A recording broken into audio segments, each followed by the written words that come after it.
E vamos então elevar os nossos pensamentos a Jesus, agradecendo as bênçãos do estudo dessa noite e pedindo aos nossos amigos espirituais que nos abençoem os esforços, que todos nós possamos receber as bênçãos da misericórdia que verte da bondade de Deus. Pai nosso que estais nos céus, santificado seja o vosso santo nome, venha a nós o vosso reino, seja feita a vossa vontade, aqui na terra como em todo o universo. O pão nosso de cada dia nos dai hoje, Senhor. Perdoai as nossas ofensas, assim como perdoamos a quem nos tem ofendido. Não nos deixeis cair em novas faltas, livrai-nos do mal. Amém. E em nome de Deus, de Jesus, nosso Mestre amado, de Paulo de Tarso, patrono da nossa casa de oração, estudo e trabalho, dos nossos amigos e benfeitores espirituais, nós estamos iniciando os nossos estudos evangélicos e doutrinários da noite, na santa e bendita paz do Senhor, que assim seja. No capítulo 13 do Evangelho segundo o Espiritismo, item 9, caridade material e caridade moral. Amemo-nos uns aos outros e façamos aos outros o que quereríamos nos fizessem eles. Toda religião, toda moral se acham encerradas nesses dois preceitos. Se fossem observados nesse mundo, todos seríeis felizes, não mais aí ódios, nem ressentimentos.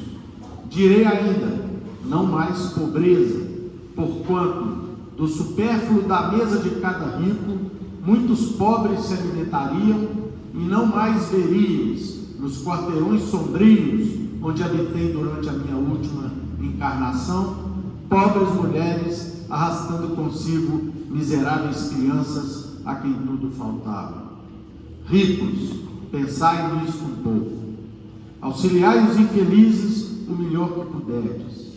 Dai para que Deus um dia vos retribua o bem que houverdes feito, para que tenhais, ao sairdes do vosso invólucro terreno, um cortejo de espíritos agradecidos a receber-vos no limiar de um mundo mais ditoso. Se pudesseis saber da alegria que experimentei ao encontrar no além aqueles a quem na minha última existência me fora dado servir. Amai, portanto, o vosso próximo. Amai-o como a vós mesmos, pois já sabeis agora que, repelindo um desgraçado, estareis, quiçá, afastando de vós um irmão, um pai, um amigo vosso de outrora. Se assim for, de que desespero não vos sentireis presa ao reconhecê-lo no mundo dos espíritos? Desejo compreendais bem o que seja a caridade moral, que todos podem praticar, que nada custa materialmente falando, porém que é a mais difícil de exercer-se. A caridade moral consiste em se suportarem umas às outras as criaturas, e é o que menos fazeis nesse mundo inferior, onde vos achais por agora encarnados. Grande mérito há, crede-me, em um homem saber calar-se, deixando fale outro mais tolo do que ele. É um gênero de caridade isso, saber ser surdo, quando uma palavra zombeteira se escapa de uma boca habituada a escarnecer. Não ver o sorriso de desdém com que vos recebem pessoas que muitas vezes erradamente se supõem acima de vós, quando na vida espírita, a única real, estão, não raro, muito abaixo, constitui merecimento, não do ponto de vista da humildade, mas do da caridade, porquanto não dar atenção ao mau proceder de outrem é caridade moral. Essa caridade, no entanto, não deve obstar a outra. Tende, porém, cuidado, principalmente em não tratar com desprezo o vosso semelhante. Lembrai-vos de tudo que já vos tenho dito. Tende presente sempre que, repelindo um pobre, talvez repilais um espírito que vos foi caro e que no momento se encontra em posição inferior à vossa. Encontrei aqui um dos pobres da terra a quem por felicidade eu puder auxiliar algumas vezes, e ao qual, a meu turno, tenho agora de implorar auxílio. Lembrai-vos de que Jesus disse que todos somos irmãos, e pensai sempre nisso antes de repelirdes o leproso ou o mendigo.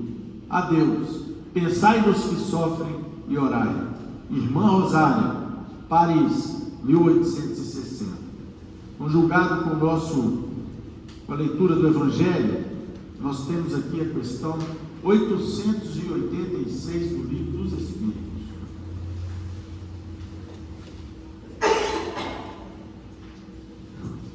Que abre o subtítulo Caridade e Amor do Próximo, do Livro dos Espíritos.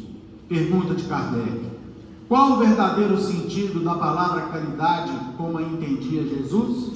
Resposta dos Espíritos: benevolência para com todos, indulgência para as imperfeições dos outros, perdão das ofensas. Sem mais delongas, passamos para o Nilson para iniciar os nossos comentários da noite.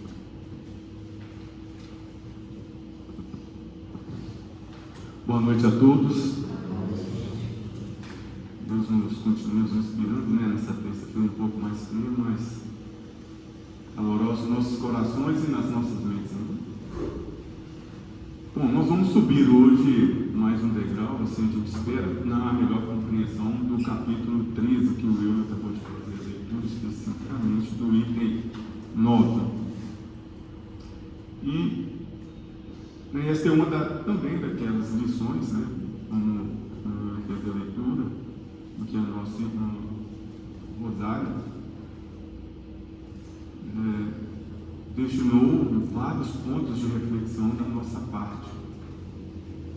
Se num exercício simples de secar aí essa mensagem, a gente pode identificar aí mais de 14 pontos de observação que pudessem aqui detalhar, pensar, e refletir. E fica de imediato para a gente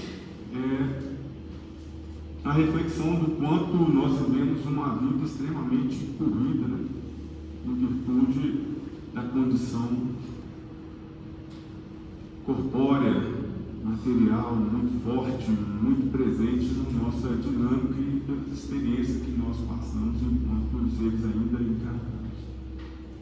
Quer seja para a manutenção do corpo, da sobrevivência, do próprio educação espiritual. E isso requer da gente um movimento muito constante de acordar logo cedo, preparar o corpo, tomar café, caminhar, ir para o trabalho, estudar, cuidar do filho, dar atenção para o esposo, e segue. Portanto, nós vivemos uma vida muito agitada. E nós sabemos também que num contexto de prova e expiação. Então, nós estamos aqui para ser testados e buscar o nosso propósito da nossa evolução espiritual, quer que a gente esteja consciente ou não.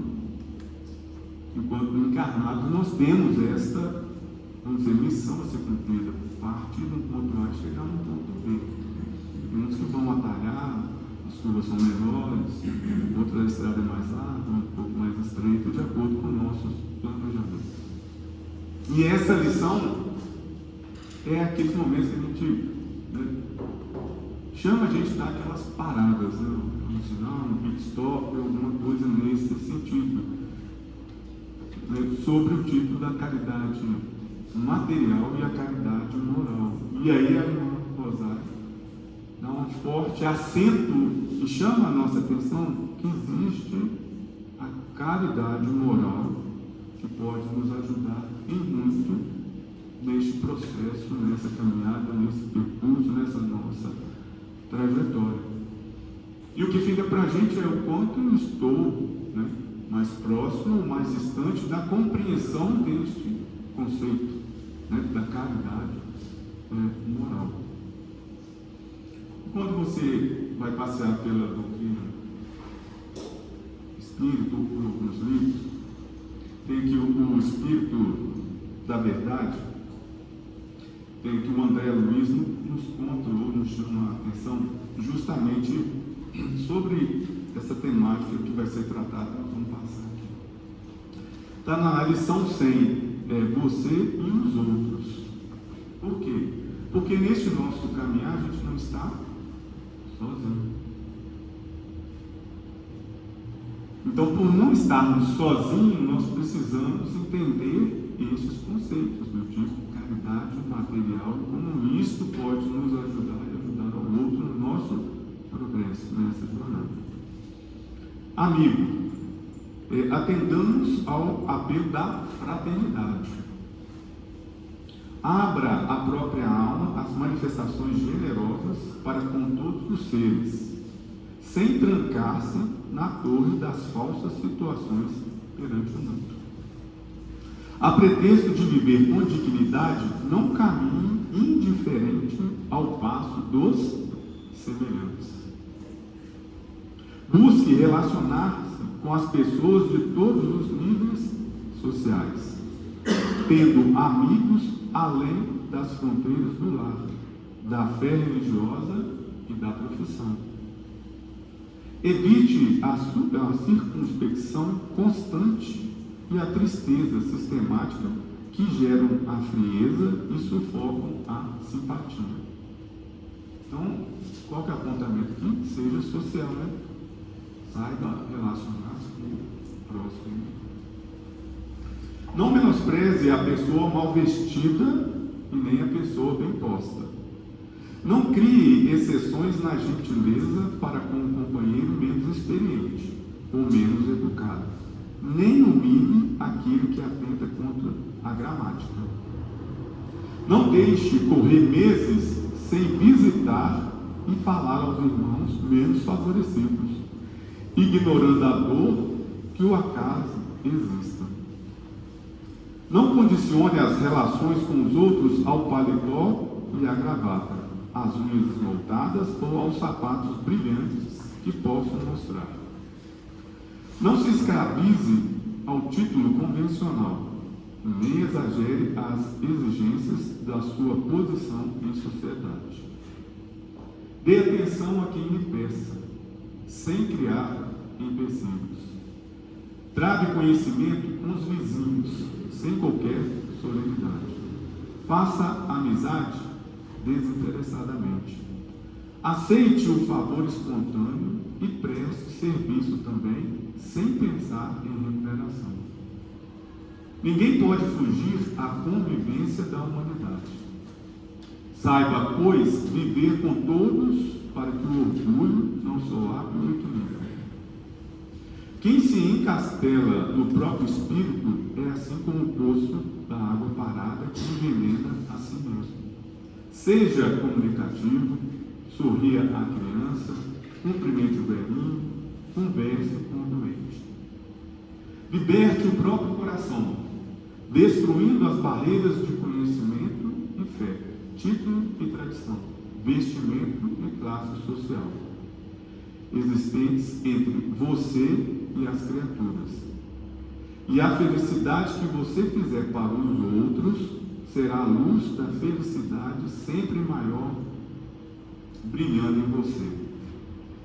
Então, ou seja, este é o que a gente poderia, avançar e fazer, estar mais próximo, igual menciona aqui, Não deixe correr meses sem visitar. Aí você fala, puxa, quanto tempo passa e não vou lá, nem na minha tia, nem num parente mais distante, um amigo, Às vezes você só vai no WhatsApp, quando vai. Então, quantas oportunidades que se tem para fazer, e que falei às vezes até no momento que está necessitado, é uma doença, por exemplo. Ou seja, a vida vai passando e a gente vai deixando o quê? As oportunidades para trás, não conversa com o vizinho, não dá atenção, fica enclausurado, desfaz de quem está numa situação, como dito aqui, talvez inferior à sua, quer do ponto de vista econômico, quer do ponto de vista cultural, você não dá atenção, e a vida vai só passando. Então ele chama a atenção para isso, olha, pequenos atentem, não pode ser assim, converse, seja atencioso, não desfaça, seja humilde. E aí, o Emmanuel, no livro Esperança, lá na lição 37, é o exercício do bem. ele faz um pouco dessa reflexão e chama a atenção da gente para isso. Comumente, inventamos toda espécie de pretexto para recusar os deveres que nos constrangem ao exercício do bem. Puxa, será que ele adivinhou isso? Será que ele percebeu isso na gente? Comumente inventamos toda espécie de pretexto para recusar os deveres que nos constrangem ao exercício do bem. Amolentados no reconforto e instalados egoisticamente em vantagens pessoais no imediatismo do mundo, não ignoramos que é preciso agir e servir na solidariedade humana. A gente não ignora isso, mas o egoísmo e essas facilidades nos propõem o quê? A entrar no comodismo. Todavia derramamos desculpas o quê? A rodo. Desculpas a rodo. Escondendo teimosia e mascarando deserção. Confessamos-nos incompetentes, alegamos cansaço, afirmamos sem tempo, declaramos enfermos, destacamos a necessidade da vigilância na contenção do vício, reclamamos cooperação. Aqui e ali empregamos expressões crônicas que nos justifiquem a fuga, como seja muito difícil, impossível, melhor esperar, vamos ver, e ponderamos vagamente quanto aos arrependimentos que nos amarguram o coração, que complicam a vida à face de sentimentos, ideias, palavras e atos infelizes, a que em outras ocasiões nos precipitamos de maneira impensada. Então, seja, ele está sempre o quê? Alegando esses motivos que agora não dá, agora não posso, agora estou cansado, melhor esperar, é impossível, está longe, está perto, agora está frio, agora está quente, agora é noite, agora é dia, mas a gente não quebra essa lógica de romper na lógica do bem, de praticar uma caridade. Caridade material? Não, nós estamos aqui no campo da caridade moral, nós temos que explorar isso. Né? Na maioria das vezes, para o bem, exigimos o atendimento a preceitos e cálculos, enquanto que para o mal, apenas de raro em raro imaginamos consequências. Entretanto, o conhecimento do bem, para que o bem se realize, é de tamanha importância que o apóstolo Tiago afirma no versículo 17 do capítulo 4 de sua carta no Evangelho: todo aquele que sabe fazer o bem e não faz, comete falta. E 19 séculos depois dele, os instrutores desencarnados que supervisionaram a obra de Allan Kardec desenvolveram um ensinamento ainda mais detalhado, explicando na questão 642 do Livro dos Espíritos: cumpre ao homem fazer o bem no limite das suas forças, porquanto responderá pelo mal que resulte de não haver praticado o bem. Então é isso. Então Emmanuel aqui resolve o que? Olha, nós sabemos que a gente deve fazer isto, né? Ter atenção, estar mais próximo, não humilhar, ouvir. Mas, no entanto, a gente sempre tem essas palavras, essas expressões públicas. Muito difícil, impossível, agora não dá.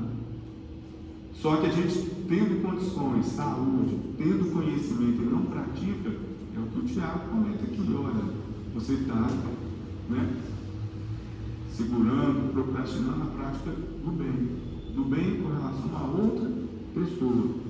Aí voltamos lá no início, nessa correria da nossa caminhada, nós vamos passando diante das oportunidades, a oportunidade vai ficando para trás, a gente segue na correria, né? Segue na correria. E é isso então que aí agora nós estamos caindo, na chegada aqui na irmã Rosário. Porque o que ela reflete e chama para a gente hoje, destaca com ênfase ao longo das suas tratativas aqui, é justamente isso. O primeiro ponto que ela destaca por aqui: que nós estamos diante de dois preceitos aqui fundamental para que a gente combater o egoísmo. O egoísmo, de que ponto? De não observar o próximo. A gente não ter esse cuidado, esse carinho para o próximo, saber, portanto, do eu. Porque quando eu falo é impossível, agora mudar, deixo para depois, eu estou pensando só em mim, enquanto a outra pessoa está precisando de um ombro amigo, de um ouvido, de uma atenção, de um carinho, uma prece, né? Mas por vezes eu vou deixando para depois. Quais são os preceitos? Amemos uns aos outros. É o que está logo na frase inicial lida pelo livro aqui. Façamos aos outros o que queríamos que não fosse feito. Aí, nesses dois preceitos, abre-se um mundo na nossa conta. Né? Porque nós temos 2 capítulos aqui no Evangelho que vai tratar disso. Né? Justamente a questão da lei do amor. E o outro é amar o vosso inimigo, né? Que seria o ápice da nossa consideração em torno, né, do amor. E aqui nós vimos, por exemplo, relembrar que o amor, sobretudo, vamos pensar aqui na lógica do inimigo, não é aquele amor de ternura como nós temos com o pai, com a mãe, com o irmão, com o tio, parente, com o amigo, com o externo. Mas que a gente demonstra amor quando a gente consegue relevar o rancor, o ódio, a descrença, a desesperança, né? Consegue relevar. Opa, então me mostra uma outra vertente do que é possível a gente fazer e lidar diante, né, daquelas situações que por vezes nos contraria, que vai dar um toque, vai fazer acender o nosso egoísmo. Então ela fala, olha, nós temos que ter essa consciência que nós estamos diante de 2 preceitos, né? E a primeira lei é amar a Deus por todas as coisas, a segunda, amar o próximo como a ti mesmo. É sobre esta lei que nós estamos tratando. A caridade moral está vinculada a esta lei. E ela enfatiza, por quê? Porque se a gente conseguisse de fato amar ao próximo, quantas coisas nós evitaríamos, a começar pelo ódio e o ressentimento. E está ali na lição, no capítulo que trata amar os vossos inimigos. Se você vai, como diz, né, trabalhando nesse egoísmo, trabalhando esses vícios, você consegue ali devagarzinho relevar, você vai superar essas dificuldades. Portanto, alguém que vier com uma palavra áspera, você tem condições de superar aquilo. E ela menciona, não haveria pobreza, né, porque o supérfluo da mesa de cada rico, quantos pobres seriam alimentados? Né? E aqui a gente vai pensar, o que é esse ser rico? Será que é só o ser monetário? Quem que é rico? Quem que é rico? É quem tem mais de 1 milhão? Menos de 1 milhão? Menos de 1 milhão e 500? 1 milhão é milionário? Então é quem tem mais de 100 mil? Não, mas não é isso. É aquele que está um passo à frente em qualquer circunstância, né? Sobretudo no processo evolutivo. Então, se nós estamos à frente em qualquer situação diante do próximo, o que nós temos que fazer? Partir, desembalar da correria e deixar ele para trás? É isso? Não. É estender a mão. É isso que ela está falando. É estender a mão. Que na hora que eu estendo a mão, estou praticando uma caridade com aquele que está um passo ainda atrás. Em qualquer circunstância. Portanto, essa riqueza aqui é em qualquer circunstância. Se eu tiver do ponto de vista material, se eu tenho 4 peças e uso 2, eu posso ajudar passando as outras 2 para quem não tem nenhuma. Né? Se eu tenho essas informações que eu tenho que ser paciente, que eu tenho que ser tolerante, que eu já estou mais à frente nisso, eu chego perto de uma pessoa mais agitada, mais nervosa, mais descontrolada, mais estressada, transmito isso para ele, eu estendendo a mão. Mas quantos e quantos irmãos e irmãs nossos estão passando por uma dificuldade, né? Está num momento de depressão, de perda do ente querido, né? Uma doença, está querendo conversar com alguém, mas eu fico lá nessas comodidades que o André Luiz Emmanuel colocou para a gente. Depois eu vou, depois eu faço, é impossível, agora está longe, agora é de dia, eu vou lá à noite, e chega à noite, você não vai. Nós estamos tendo a oportunidade de ter acesso a essas informações, que é possível e nós devemos, nessa longa caminhada, que nós não vamos fazer sozinhos. Então, se a gente está um pouco mais adiante, é estender a mão para trás. Então, ela reforça isso, né? A advertência ao rico. Auxiliar os infelizes o melhor que puder. Esses infelizes é só aquele que não tem dinheiro? Não, gente. Não está associado apenas a valor monetário, é só dinheiro. Então, aquele que está mais à frente, em qualquer circunstância, deve ajudar a esse próximo. E às vezes com o quê? Com honra, com ouvido, saber ouvir, a palavra, com a prece. Isso não envolve dinheiro, não. É isso que ela fala. Isso é caridade moral. Por quê? Porque nós estamos muito aprisionados por vezes nessa condição corpórea, ainda não ter essa dimensão material muito presente. Então ela faz esse alerta para a gente. Por isso ela é densa, intensa, né, nas suas tratativas, no item 9. Porque ela vai julgando pistas e fazendo essas reflexões com a gente. Fiquemos atentos, que ela comenta, porque repelindo um desafortunado, estarei, quiçá, afastando de vós um irmão, um pai, um amigo vosso, de outra hora, portanto, em épocas anteriores. Né? Nós temos a experiência, a vivência, por exemplo, aqui do solar. Será que nessas vivências e nessa experiência, será que nós nunca deparamos, talvez, com um irmão nosso em outra igreja que quer que a gente dê um abraço, conversar, que às vezes aparece aqui, né? E por vezes você não vê mais. Será que não foi um pai nosso, uma mãe que apareceu, cruzou no nosso caminho, mas ele não usa paletó nem gravata, não vou dar atenção. Ele vai falar com você aqui, é nós, não vou dar atenção. Então é isto.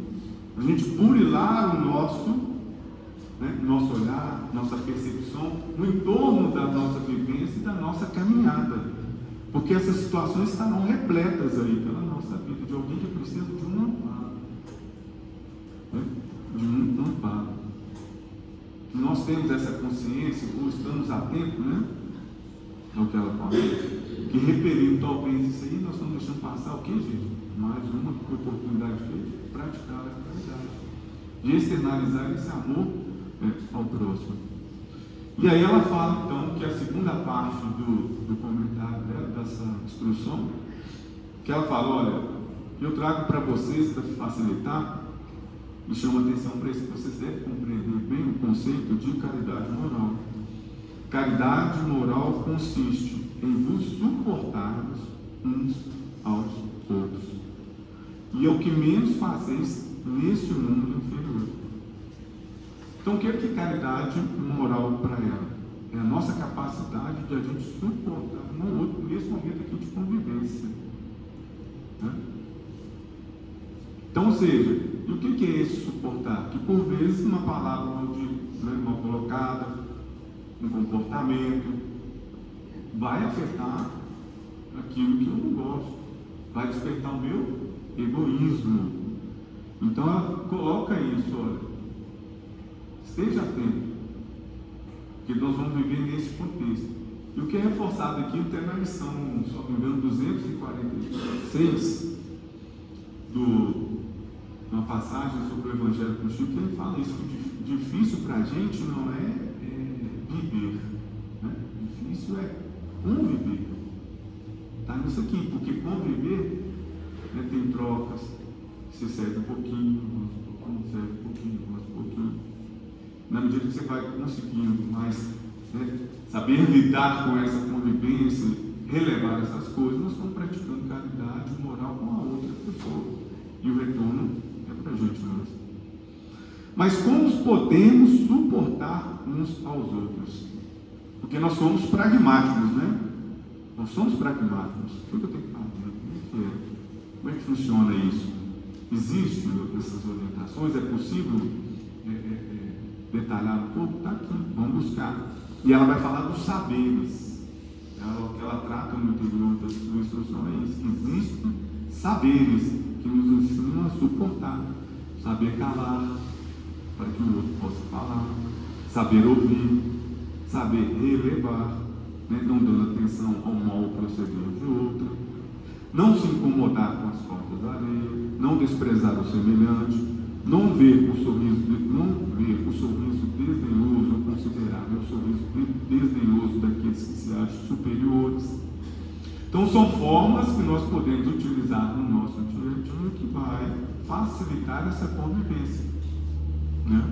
E permitir essa boa convivência. Então saber ouvir, ver, tá vendo? Falar, São atitudes e comportamento que nós podemos adotar. Aí interessante que no livrinho Conduta Espírita, Waldo Vieira tem uma série de dicas, de ações que nos permite a avançar um pouco dentro disso aqui. Como podemos suportar? Então, como que a gente pode suportar no lar? Aí ele fala, é mencionado aqui, ó, calar todo impulso de cólera ou violência, amoldando-se ao Evangelho, de modo a estabelecer a harmonia em si, mesmo perante os outros. A humildade constrói para a vida eterna. Aí depois, assim, tem mais uma folheada. Na via pública, como que eu posso fazer para suportar isso aqui? Consagrar os direitos alheios, usando cordialidade e brandura com todo transeunte, seja ele quem for. O culto da caridade não exige circunstâncias especiais. Exteriorizar gentileza e compreensão para com todos, prestando de boamente informações aos que se interessam por elas, auxiliando as crianças, os enfermos e as pessoas fatigadas, em meio ao trânsito, nesse ou naquele mistério. Alguns instantes de solidariedade semeiam simpatia e júbilo para sempre. Aonde que fica a bota? Não sei não, tem raiva de quem sabe, né? Então, às vezes uma informação precisa, né? Já ajuda a pessoa que está ali na correria, precisa chegar rápido, né? Às vezes está numa consulta, está perdido, estacionado. Onde que fica? Não, vai ali, não, peraí que eu vou te levar. Ah, mas isso é um ato de boa vontade. Precisou de dinheiro, de transferência de bens? Não, uma atenção.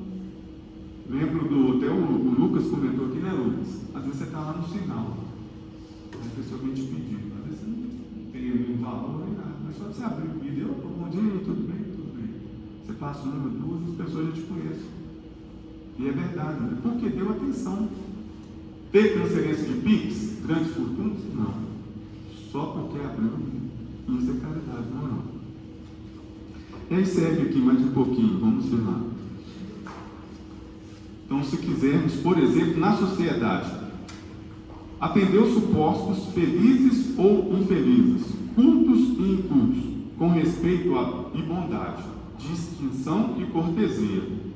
A condição social é apenas apresentação passageira a todos os papéis, são permutáveis na sucessão das existências. Então, atender aos supostos felizes ou infelizes, cultos e incultos, com o quê? Com respeito e bondade. E aí segue mais outros apontamentos aqui. Bom, por exemplo, perante os companheiros, respeitar as ideias e as pessoas de todos os nossos irmãos, sejam eles nossos vizinhos ou não, estejam presentes ou ausentes, sem nunca descer ao charco da leviandade, que gera a maledicência. Quem reprova alguém conosco, de certo que nos reprova perante alguém. Então, ou seja, são vários atos, ações que nós podemos empregar aí no dia de hoje. Bom, e por fim, como o tempo aqui já está se esgotando, o que ela reforça aqui? Que a gente deve, então, praticar essa caridade, que nós chamamos moral. E destaca que todos podem praticar, todos. Se é todos, homem, mulher, adulto, criança, né? Rico ou pobre, preto ou branco, não tem distinção, não tem momento, a todo tempo possível a gente praticar. E nada custa, de fato, caridade moral nada custa. Ela pode ser por pensamento, uma prece, por palavras, fique tranquilo, por ações, vou lá, te dou um abraço. Então ela é simples de se exercitar, de se praticar. Mas ela fala, olha, no entanto, de tão simples que ela é mais difícil de exercer. Aí você fala, poxa, o Emmanuel falou disso para a gente. Depois eu vou, depois eu faço, agora não, deixa para mais tarde. Então ela chama a atenção da gente para isso, olha, saia da inércia. Nós temos que sair da inércia, nós temos que aproveitar essa possibilidade de auxiliar o próximo, se estamos à frente, se estamos adiante em qualquer circunstância. Por quê? Porque também tem gente, outros irmãos que estão à nossa frente. E aí o que ela comenta por fim, que é o retorno fraterno, né? Ajudai o máximo possível os infelizes. Se pudéssemos saber a alegria que provei ao encontrar no além aquele que beneficiei na última vida terrena, a gente praticaria isso o máximo possível. Que é o que tem aqui, por exemplo, naquela passagem, né, a história de um pão, né, que muitos irmãos já devem ter ouvido aqui, né? Que foi justamente uma pessoa não afeiçoada à prática da caridade, mas que um dia na vida ela teve esse ato de caridade de dar um pão para uma criança que estava passando fome. Essa criança orou por ele e depois do seu desencarne, numa região, né, menos avançada, foi o que deu a oportunidade dele ter uma nova condição, né, de iniciar a sua jornada. Então, ou seja, porque naquele dia, naquele momento da sua vida, ele praticou o ato de caridade, que é isso que ela remete a gente, então. A sublime verdadeira generosidade está em saber o benfeitor e inverter os papéis. Pensai naqueles que sofrem, e ao pensar naqueles que sofrem, orai, que é assim que ela encerra, então, as suas, né, considerações. Então, é isso, meus irmãos. Espero que, mesmo de forma, por vezes, corrida, mas que a gente tenha colocado aqui para vocês algumas informações que permitam, né, a fazer a reflexão, né, diante dessa vida corrida, dessa vida agitada, que por vezes ou outros nos chama a gente realmente dar uma parada e pensar o quanto nós estamos mais próximos, né, ou distantes diante dessa prática da caridade moral que nada nos custa do ponto de vista, né, financeiro. Então, que Deus continue amparando a todos vocês, né, com sabedoria, com inteligência, com a boa compreensão. E passo a palavra agora ao nosso querido amigo, irmão Leo, para que possa agregar as suas informações ao tema da noite. Muito obrigado.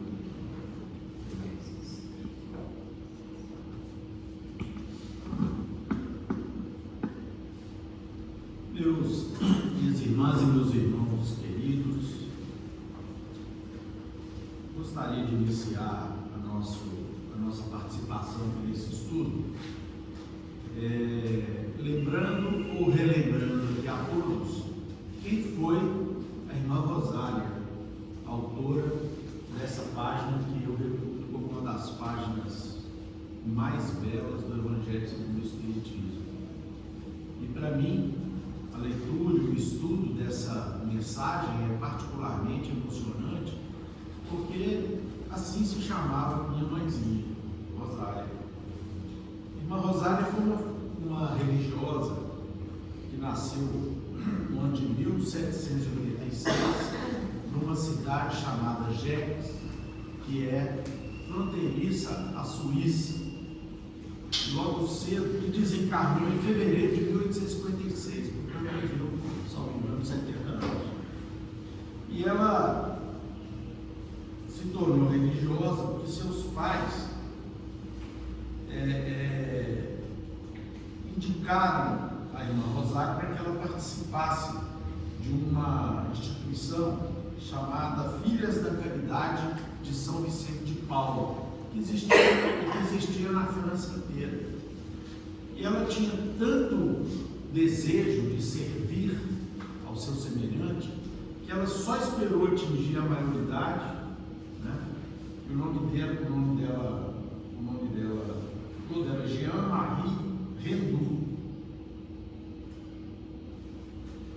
E foi, então, ao se tornar maior de idade, que ela se matriculou, né, no bairro de Montferrat, em Paris, na ordem da Casa das Filhas da Caridade, e começou a trabalhar ali incessantemente. Além de muito bondosa, ela era muito inteligente, muito organizada, e ela não apenas procurava as pessoas muito simples, as pessoas muito miseráveis, que naquele tempo enxameavam a Europa inteira, e a França não era exceção, bairros enormes de Paris, entregues à miséria, entregues à fome, entregues a quase nudez, entregues às doenças, né? Crianças, adultos, idosos, que passavam por todas as necessidades, o pior ainda, entregue às guerras, porque a França nesse período aí, por volta de 1700 e final de 1700, anos 1700 e início dos anos de 1800, passou por revolução, passou por levantes, né? O que tornava ainda a vida das criaturas simples ainda mais difícil. Em 1815 ela se tornou a máquina superior dessa casa de beneficência e ela chamava carinhosamente os seus irmãos de humanidade, especialmente as pessoas mais simples, como seus pobrezinhos. E ela abre então, ela aumenta e amplia a sua obra e determina o envio de diversas noviças que faziam parte da sua obra, que estava então muito grande, mesmo ela ainda com pouca idade, e despacha essas noviças para diversos lugares na França, para que elas levassem a ideia da caridade em todos os lugares. A irmã Rosália, pela sua bondade, pela sua inteligência, pela sua organização, ela conseguia muitos donativos das senhoras, inclusive da nobreza francesa, e esses donativos ela espalhava e distribuía para os necessitados de toda a ordem. Vieram então as revoluções de 1830, 1848, e ela então, imediatamente, correndo risco de sua própria vida, ela ajudava tanto os oficiais quanto os povos, as pessoas que se revoltavam, e levava para suas instituições as pessoas dos dois lados dessa revolta que ceifou a vida de tantos franceses por volta do século XVIII. E aí então ela chegou mesmo a enfrentar até o fogo cruzado para poder salvar as criaturas feridas durante as lutas, ou mesmo retirar os corpos que se depositavam nas ruas de Paris para poder providenciar o sepultamento. E conta aqui a história que até as baionetas, os fuzis se calavam quando ela passava, em respeito à presença dela, porque ela ajudava indistintamente os franceses dos dois lados, chegando ao ponto de, na sua casa, se transformar, lá na sua ordem, na sua instituição, receber, se transformar no hospital onde eram tratados tanto os soldados da corte de Napoleão quanto os revoltosos que desejavam depor a monarquia naquele tempo. E ela então desencarna e é aclamada na França, foi beatificada, e um ano depois de sua desencarnação ela nos dá aqui essa mensagem, o que demonstra a grandeza espiritual dessa criatura para falar sobre caridade. Então, feita aí essa rápida introdução, meus irmãos, eu gostaria de lembrar aqui as palavras de uma outra campeã da caridade, contemporânea nossa, né? Ainda do século que há pouco terminou, que foi Madre Teresa de Calcutá. Madre Teresa de Calcutá tem uma frase que eu gostaria que todos prestassem muita atenção e que de maneira muito apropriada resume aquilo que nós estamos estudando aqui na noite de hoje a respeito do verdadeiro sentido da caridade, tal qual entendia Jesus, como nos falam os Espíritos superiores na resposta da questão 886 do Livro dos Espíritos, e como nos ensina aqui a irmã Rosália, conforme já bem antecipado pelo nosso caríssimo irmão Wilson, que nos antecedeu aqui na fala. Madre Teresa de Calcutá tem a seguinte frase: não devemos permitir que alguém saia de nossa presença sem se sentir melhor e mais feliz. Estou dando aqui uns segundos para que nós reflitamos sobre isso. Não devemos permitir que alguém saia de nossa presença sem se sentir melhor e mais feliz. Isso é caridade.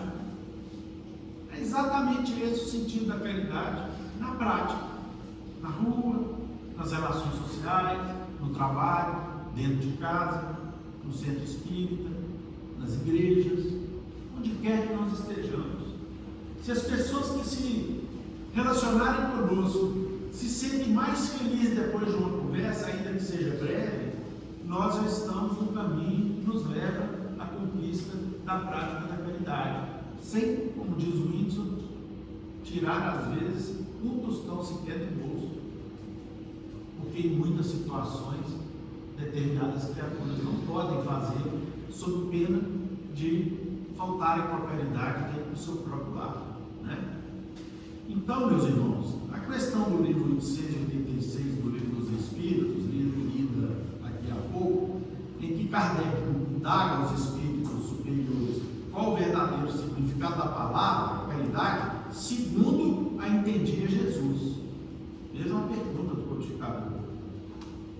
Não era a caridade na opinião deles, segundo entendia Jesus. E a resposta mostra à humanidade uma dimensão muito maior dessa virtude, que é filha dileta do amor.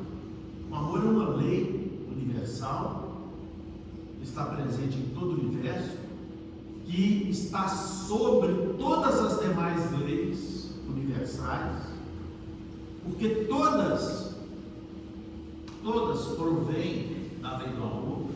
A existência do universo, tal qual Deus o concebe o tempo todo, provém diretamente do amor divino. Então, Kardec, os Espíritos nessa resposta nos dão uma dimensão exata do que Cristo pensava, do que seria a caridade, né? E Immanuel Kant, que foi um filósofo alemão, que dizem que viveu mais ou menos no tempo de Kardec, porém ele viveu antes, algumas dezenas de anos antes, e ele desencarnou em 1808, exatamente quando Kardec nasceu. E Immanuel Kant, ele dizia duas coisas numa determinada obra que ele escreveu aqui na Terra, que são o seguinte: duas coisas me enchem a alma de admiração e respeito. Isso aqui é tudo entre aspas, meus irmãos. A primeira, dizia Immanuel Kant, o céu estrelado sobre mim. E a segunda, a lei moral dentro de mim. Então, refletindo sobre isso, nós chegamos à conclusão de que quando nós conseguimos nos esforçarmos no sentido de nos tornarmos criaturas identificadas com o ideário da caridade, segundo entendia Jesus, e que nós estamos aqui a estudar, e que depende de pequenas atitudes, mas que requer grandes esforços.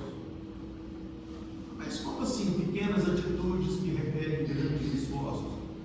Tem dia que é um esforço imenso. A gente faz um esforço imenso para conseguir sorrir. Tem dia que a gente faz uma força danada para dar bom dia para alguém. Às vezes a gente não conhece. Às vezes dentro de casa a gente acorda e não pede uma bênção do pai ou uma mãe. Não dá um abraço carinhoso dos pais ou dos irmãos. Esquecendo-nos que a caridade começa dentro de casa. Como diz Deus Lúcio, se nós não estabelecermos a paz dentro dos nossos lares, como é que nós vamos imaginar a harmonia das nações? Diz Deus Lúcio lá no segundo capítulo do livro Jesus do Lar. Se nós não conseguirmos conviver, amar, sermos caridosos com aqueles que Deus colocou no nosso caminho para servir de aprendizado e aprimoramento de nossas vidas, nós vamos querer sair pela rua falando em liberdade, em democracia, em paz, em ética e compromissos morais, em empatia, se a gente não tem nada disso, ou pouco disso dentro de casa. Então, o céu estrelado e a moral dos nossos corações, como diz Immanuel Kant, designam exatamente a nossa conformidade com as leis divinas. Primeiro, aprendendo a adorar esse ser bondoso, esse Pai generoso, aproximando esse Pai dos nossos corações, com muito respeito, com muita veneração, mas com muita gratidão e compreensão de que esse Pai bondoso está muito mais próximo de nós do que nós imaginamos.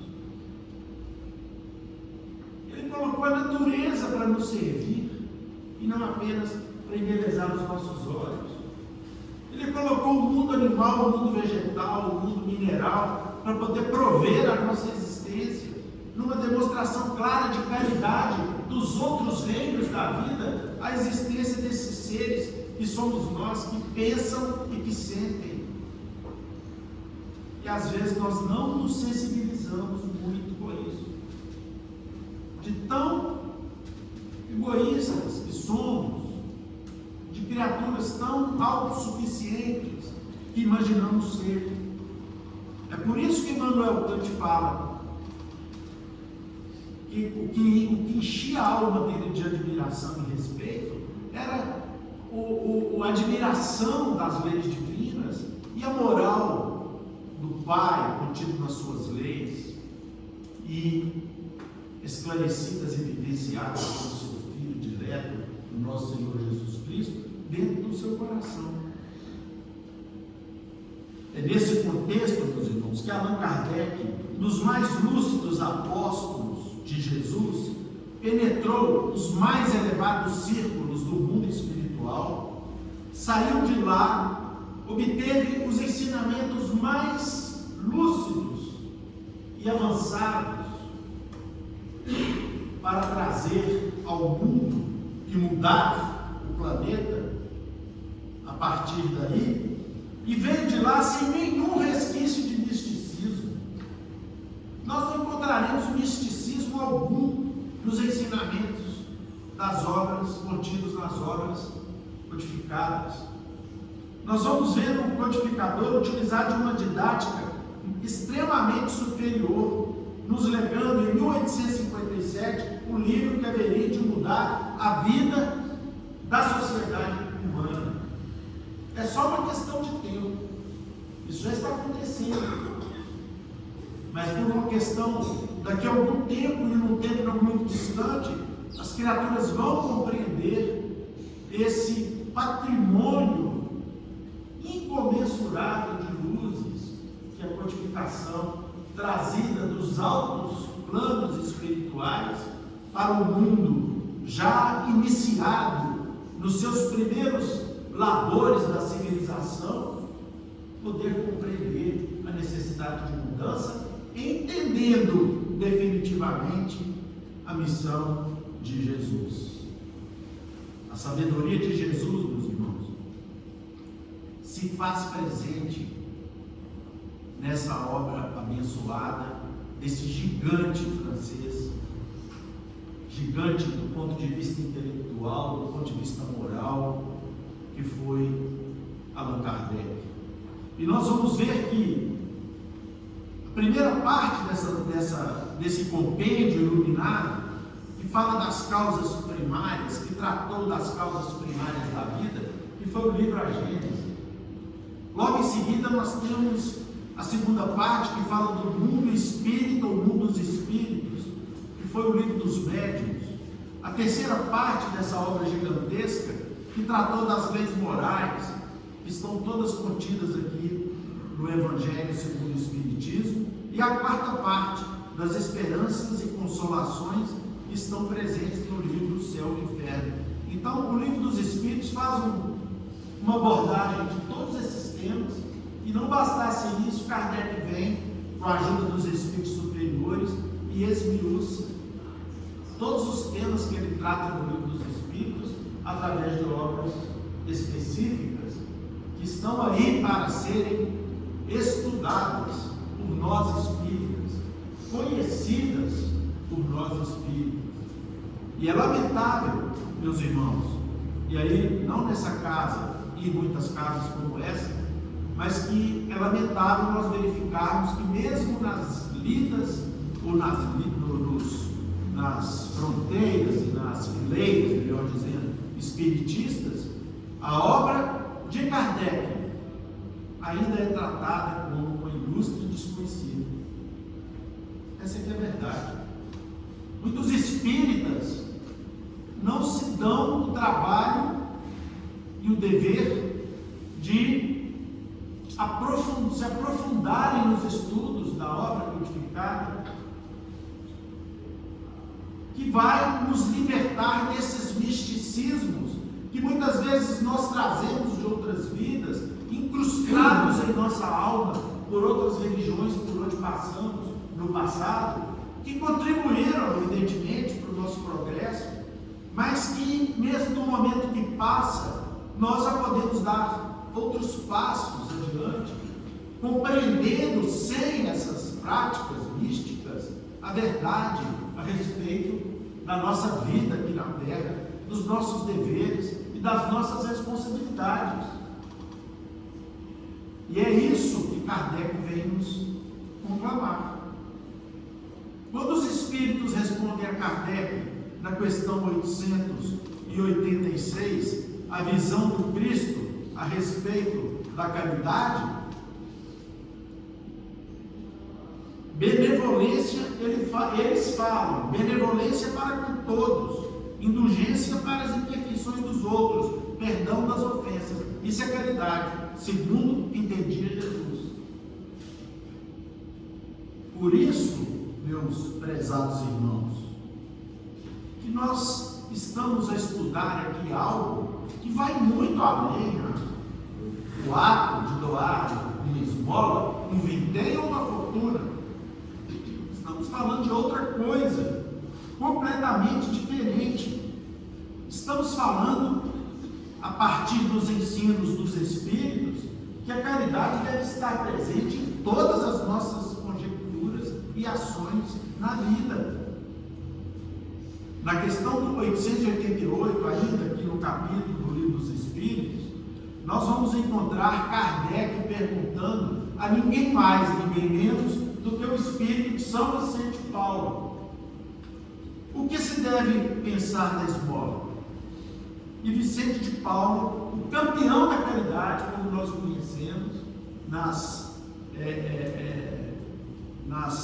tradições cristãs, né, respondeu que a esmola ainda é um produto do atraso individual e coletivo do homem. Está aqui no Livro dos Espíritos. A sociedade que permite que alguém tenha a necessidade de pedir esmola não cumpre as leis morais de Deus. Isso é respondido por Vicente Paulo. Um dia essa chaga desaparecerá quando desaparecer o egoísmo. Então nós estamos vendo que caridade não é dar esmola. Não tem nada a ver com dar esmola. Esmolas são atos que nós praticamos de desprendimento ali temporário, passageiro, que tomara que seja praticado com boa vontade, com carinho. Porque atender alguém na porta das nossas casas, dar uma moeda e mentalmente mandar aquele irmão ou aquela irmã embora, antes não fizéssemos. Não é caridade, nem de longe, pelo contrário, uma manifestação de atraso. É algo que nós estamos liberando apenas para ficarmos livres de alguém, conforme a doutrina espírita de maneira muito clara nos mostra. São Vicente de Paulo nos ensina que a esmola, já que ela existe, precisa se transformar em um motivo para o exercício da caridade. O que Jesus fazia com as pessoas? Alimentava as pessoas, porque ele sabia que as multidões que o seguiam, muitas vezes não tinham o que comer. Ele curava as pessoas, ele motivava outros irmãos e confrades a auxiliarem os irmãos nas necessidades mais urgentes. Mas o mestre fazia isso a partir da busca de um objetivo maior. Era a forma de atrair os sofredores e necessitados para o objetivo maior que ele trazia em sua missão inigualável aqui na Terra. E nós temos que fazer mais ou menos assim, meus irmãos. Nós não podemos curar ninguém, mas nós podemos matar a fome de alguém. E nesse pretexto, com esse pretexto, nós podemos perfeitamente auxiliar, conversando, buscando as profundezas da necessidade de alguém que se aproxima de nós, para que nós possamos ver se de alguma maneira a gente pode ajudar mais.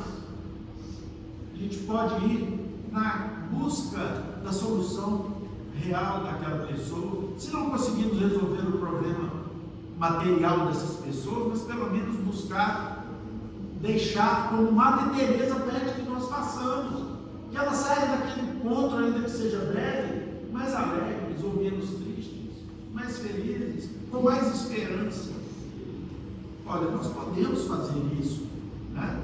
E a beneficência é o caminho, ou seja, aquele ato de buscar a necessidade onde ela se encontra, para que nós ofertamos a necessidade, o pão e o abraço, o carinho, o respeito, a oração, a escuta, a companhia, às vezes até o silêncio, né? Então, meus caros irmãos, ainda no item 11 desse capítulo que nós estamos estudando, nós vamos encontrar aqui o espírito de Vicente de Paulo e Adolfo, nos dizendo o seguinte sobre a caridade: caridade, sublime palavra que sintetiza todas as virtudes, és tu que has de conduzir os povos à felicidade. Compreendei o quão deliciosas são as impressões que colhem aqueles que veem renascer a alegria onde um momento antes havia desespero. Moedas, pura e simplesmente, não fazem isso, não causam essa transformação, porque isso é muito maior do que simplesmente dar alguma coisa para alguém de material. A caridade, ela tem que ser um sentimento e uma prática que nos mova, que faça com que tenhamos como prioridade fazer o próximo feliz. E nós terminaremos aqui a nossa participação nessa noite, lembrando uma passagem aqui do livro Pontos e Pontos. A primeira parte eu vou resumir em algumas frases, para não ler a mensagem toda e não tomar muito tempo, porque o tempo já está esgotando. Mas a página chama-se Olá, meu irmão. Conta a história de um intelectual do Rio de Janeiro que perdeu um filho e que se viu desesperado diante da perda daquele filho amado. Está no livro Contos e Contos, de autoria de Irmão X, psicografado por Chico.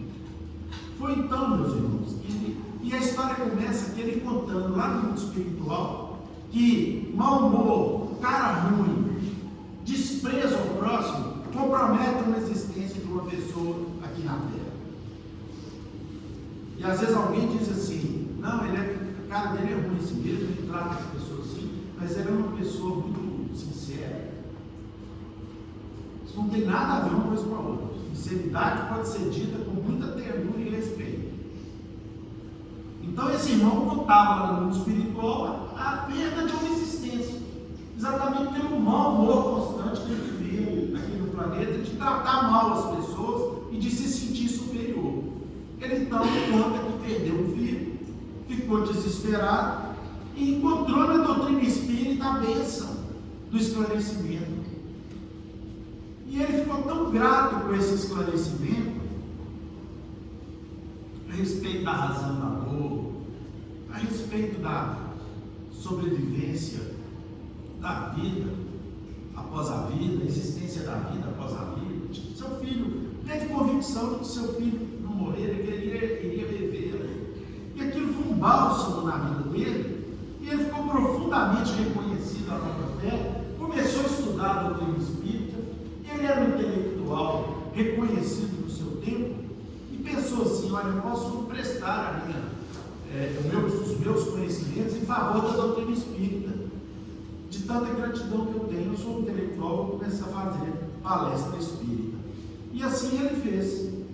Ele foi convidado e, como ele era muito famoso, o salão onde ele foi proferir aquela palestra se encheu. E ali naquele dia ele discorreu longamente sobre a caridade, discorreu sobre o Evangelho, sobre a beleza do Espiritismo, falou do problema fez com que ele se tornasse espírita, né? E falou com muita beleza, com muita clareza, com muita desenvoltura, exteriorizando os seus conhecimentos espíritas a partir do envoltório do selo da sua cultura. No dia seguinte, a palestra, ele foi para uma praça pública, em frente a um café muito chique lá no Rio de Janeiro, encontrar com os amigos, possivelmente os amigos de academia, de letras, os amigos beletristas, igual ele mesmo, né? E ele encontrando esses confrades, e os confrades questionando ele a respeito do espiritismo. Eles não eram espíritas. E ele começou ali uma discussão, no bom sentido, uma argumentação, tentando convencer os seus amigos intelectuais a respeito das verdades espíritas. E para isso ele citava a antiguidade, falava dos clássicos, dos gregos, ia para os grandes filósofos, mencionava cientistas modernos, etc, etc. Eis então que um velho conhecido seu, eu vou ler, que já está acabando, e antigo tintureiro em Jacarepaguá, o viu e se aproximou. Sapatos rotos, ou seja, furados, calças remendadas, cabelos despenteados, rosto suarento, e abeirou-se de mim, e sempre contando para o mundo espiritual, estendeu-me a mão e exclamou alegre: olá, meu irmão, meus parabéns, fiquei muito satisfeito com a sua conferência, com a sua palestra de ontem. Entreolharam-se os meus amigos admirados, e confesso que respondi a saudação tão efusiva de maneira seca, apenas balançando levemente a cabeça e me sentindo extremamente humilhado. Em vista do meu silêncio, o tintureiro humilde despediu-se, mostrando enorme falta de graça, enorme desapontamento. É de sua família? Perguntou um companheiro mais irônico. Estes senhores, respondeu ele, estes senhores espiritistas, ele não, outro companheiro falou na sequência, estes senhores espíritas são os campeões de ingenuidade, esclareceu o outro companheiro. Enraivecido, não era desaforo semelhante a um povo chamar-me de irmão. Ali, em plena avenida, diante dos colegas de discussões acadêmicas, estaria então eu obrigado a relacionar-me com toda espécie de vagabundos? Não seria aquilo igualar-me a restos, refúgios de gente na via pública? O incidente criou em mim um vasto complexo de inferioridade. Cegavam-me ainda velhos preconceitos sociais, e a ironia dos companheiros caiu fundo no meu coração. A ausência da afabilidade e a incompreensão grosseira dominaram-me por completo. O fermento da negação trabalhou no íntimo, fermentando, desenvolvendo a massa de minhas disposições mentais. Resultado? Voltei à aspereza antiga e, se cuidava de doutrina espírita, confinava-me ao meu escritório no reduzido ciclo doméstico. Não estimava a companhia ou a intimidade daqueles que considerava inferiores. Os anos, todavia, correm metodicamente, alheios à nossa vaidade e ignorância, e impuseram a restituição do organismo cansado ao seio acolhedor da terra. Vamos lembrar aqui a irmã Rosália dizendo que quando ela desencarnou, depois de ter feito isso tudo na França, que nós aqui resumimos de uma maneira bem resumida, lá no mundo espiritual, ela precisava implorar ajuda, evidente que aqui ela está sendo humilde, mas ela dizia que precisava implorar ajuda àqueles a quem ela ajudou aqui na terra, né? Sabem vocês, por experiência própria, o que nos acontece a essa altura da existência humana? gritos de familiares lá no caixão, né, no enterro, pavor dos afeiçoados, ataúde para receber aroma de flores em convenções sociais. Em meio da perturbação geral, senti que um sono brando se apoderava de mim. Nunca pude saber quantos dias gastei no repouso compulsório, ou seja, desencarnou, foi para o mundo espiritual, né? Despertando, porém, debalde, ou seja, em vão, chamei o meu filho bem amado, ou seja, ele estava consciente de que tinha desencarnado, começou a chamar pelo filho dele, lá no mundo espiritual. Sabia perfeitamente que abandonara a esfera carnal e ansiava por reencontrar-lhe o carinho. Deixei a residência antiga, ferido de amargosas preocupações. Atravessei ruas e praças, de alma ao prece. Atingi a Avenida Rio Branco, onde me dava ao luxo de palestrar sobre ciência e literatura.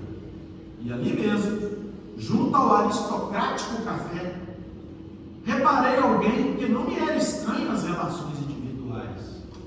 Não tive dificuldades no reconhecimento. Era o Eupídio, integralmente transformado, evidenciando uma nobre posição espiritual, e ele trocava ideia com outros espíritos que estavam situados também na vida superior. Não mais os sapatos velhos, nem o rosto soareno, mas um singular aprumo, aliado a uma expressão simpática e bela, cheia de bondade e de compreensão. Aproximei-me envergonhado. Quis dizer qualquer coisa que me revelasse angústia, mas obedecendo um impulso que eu jamais soube explicar, apenas pude repetir as antigas palavras dele. Olá, meu irmão, meus parabéns. Longe, todavia, de imitar-lhe o gesto grosseiro todo de outro tempo, o generoso tintureiro de Jacarepaguá abriu-me os braços, contente, e exclamou com alegria sincera: "Oh, meu amigo, que satisfação te rever! Vem aqui que eu vou te conduzir até o seu filho." Aquela bondade espontânea, aquele fraternal esquecimento de minha falta, eram por demais eloquentes e não pude evitar as lágrimas copiosas. Nossa pequena assembleia, e aí ele termina e volta para o mundo espiritual para concluir o bate-papo dele lá na espiritualidade. Nossa pequena assembleia de desencarnados achava-se igualmente comovida. Cipriano calou-se, enxugou os olhos úmidos e concluiu: "A experiência parece demasiadamente humilde. Entretanto, para mim, representou lição das mais expressivas. Através dela, fiquei sabendo que a afabilidade é mais do que um dever social, é alguma coisa de Deus, que não subtrairemos ao próximo sem prejudicar a nós mesmos." Então, meus irmãos, nós encerramos o nosso ensinamento dessa noite, relembrando que a verdadeira caridade, tal qual ensinou Jesus, é a benevolência para com todos, é a indulgência para as imperfeições dos outros e o perdão das ofensas. Jesus nos abençoe. Lucas, fala para isso, por gentileza.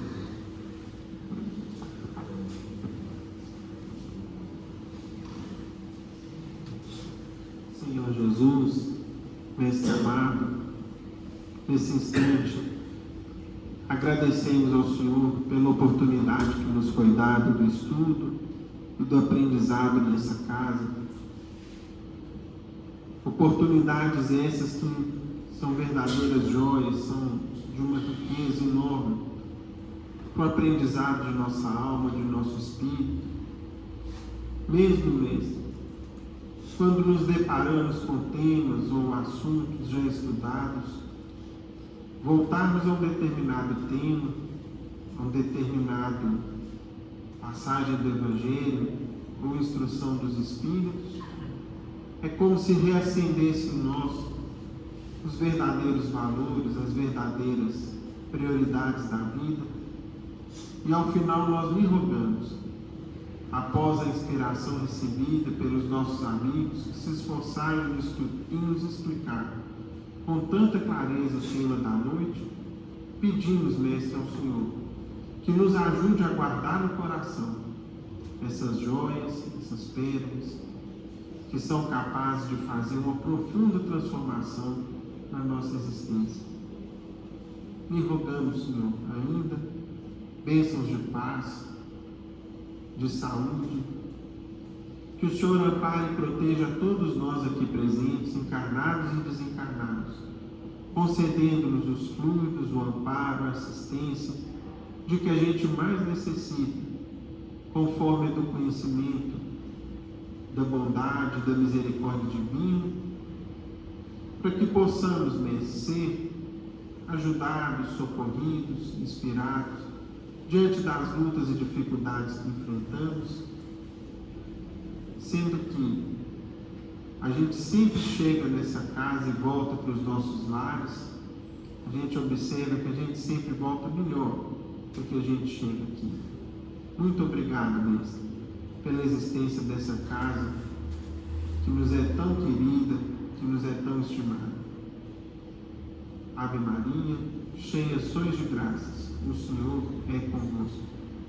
Bendita sois vós entre os anjos, bendito o fruto de vosso ventre, Jesus. Mãe Santíssima, roga a Deus por nós, pecadores, encarnados e desencarnados, hoje e sempre, que assim seja. E em nome de Deus, de Jesus, nosso Mestre amado, de Paulo de Tarso, patrono da nossa casa de oração, estudo e trabalho, dos nossos amigos e benfeitores espirituais, nós estamos encerrando os nossos estudos e orações dessa noite, na santa e bendita paz. Que assim seja. Os passes serão dados a partir da formação de uma fila que nos aluga. Boa noite a todos.